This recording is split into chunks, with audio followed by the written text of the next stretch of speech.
नमस्कार दर्शक बंधु, आज आम तीनो राशि मान विषय जानिबा जो मानक 2024 मसीह कौन हेबो एवं भविष्य किपर रहिबो से विषय आम आलोचना करिया। बंधुगण, मनुष्य जेतेबेले ए संसार रे जन्मग्रहण करिथाय सेहि दिन ठारू तार भाग्य लेखा जायथाय। ज्योतिष शास्त्र एक एपरी शास्त्र अटे जहा माध्यम रे भविष्य रे बहुत गुड़ी ताला खोली जाए। मनुष्यर जन्म सहित ही तार सहित जड़ित एक राशि जोड़ी हो जाए। ए राशि मनुष्यर व्यक्तित्व, जीवनशैली एवं आहरी अनेक गुड़े महत्वपूर्ण कथा जानिबारे साहाय्य करता है। ज्योतिष शास्त्र अनुसार 12 गोटी राशि रही है जार अंतर्भुक्त सबु मनुष्य आसी था। आज आम 12 गोटी राशि मध्य एपरी 3 राशि विषय कहया जाऊँगी। यही वीडियो माध्यम आमे आपण मानकु 2024 मसीह तुला राशि, बिछा राशि एवं धनु राशि रे कौन सबू हेबो आउ यार प्रतिकार कौन जानी परिबे। पूरा वर्ष कि बई रहिबो ता मध्य जानी परिबे। तेबे आसंतु जानिबा। तुला राशि रो व्यक्ति विशेष माने अर्थात जो माने विद्यार्थी से माने अधिक पढ़ी पारिबे, जो स्थान रे सेमान चाहूथिबे से कॉलेज रे पढ़ी पारिबे, तांकर भविष्यत उज्जवलमय हेबो। जो माने उच्च शिक्षा पय चाहूचंती से माने सफल हेबे। जो मानकर शत्रु अछंती से मानकर शत्रु समस्या दूर हेबो। जहार विवाह होई पार नथिला से माने विवाह करिवे। आशा ठारू अधिक धन हेबो। निजर जीवन शैली बदली जीवो। हृदय सरल हेबो। आपणक भूल पय आपण दंड भोग करि पारंती। आपणकर स्वास्थ्यगत समस्या देखा दिबो। आपण हाथ माफी चाखणे चलतु। आपण सचेतन रुहतु।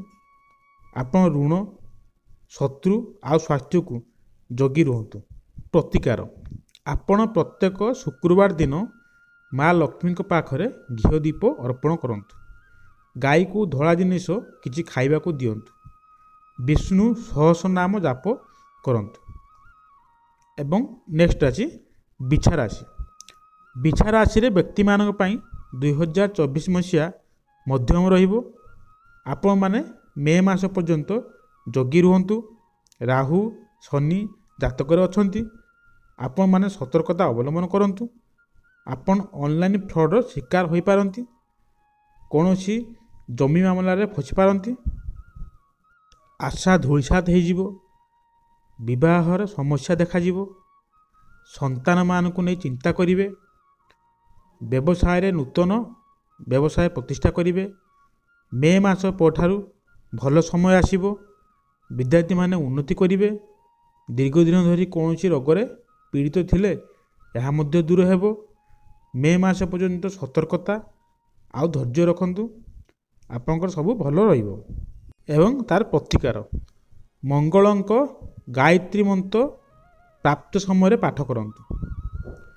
धनु राशि रे व्यक्ति विशेष मानकर प्रथमार्धरे भल हेबो। जो माने परीक्षा रे उन्नति करिसंती दक्षता अनुसार चाकरी पाइबे। आय मिलिबो। निजर आत्म उपलब्धि सफलता आनी देबो। नूतन व्यवसाय आरंभ करिवे। दान देबा उचित। परोपकार करिवे। जगी रखी चलंतु। व्यवसाय रे नूतन शिल्प प्रतिष्ठा करि पारंती। पड़ोसी सहित मतभेद देखा दे पारे। महाप्रभु शरणापन्न हुवंतु। प्रतिकार, इष्टग्रह बृहस्पति एवं देवी माँ तारा बा दुर्गा ओम तारे तु स्वाहा ए मंत्र को जप करंतु। धला रंगर गाई को प्रत्येक गुरुवार दिन किछि दुब घास आउ 5टी कदली देवे। महाप्रभु को प्रणाम करेंगे। आउ निज बापा माँ गुरुजन को प्रणाम करंतु। आजिकार ये पोस्ट आपण केमिति लागला कमेंट जणाबे। एवं आपण राशि कौन निश्चित भाव कमेंट जनातु। एवं भक्ति सहकारे जय माँ लक्ष्मी लिखि दियंतु। एवं भल लागथिले आम चैनल को लाइक, शेयर, सब्सक्राइब करंतु। धन्यवाद।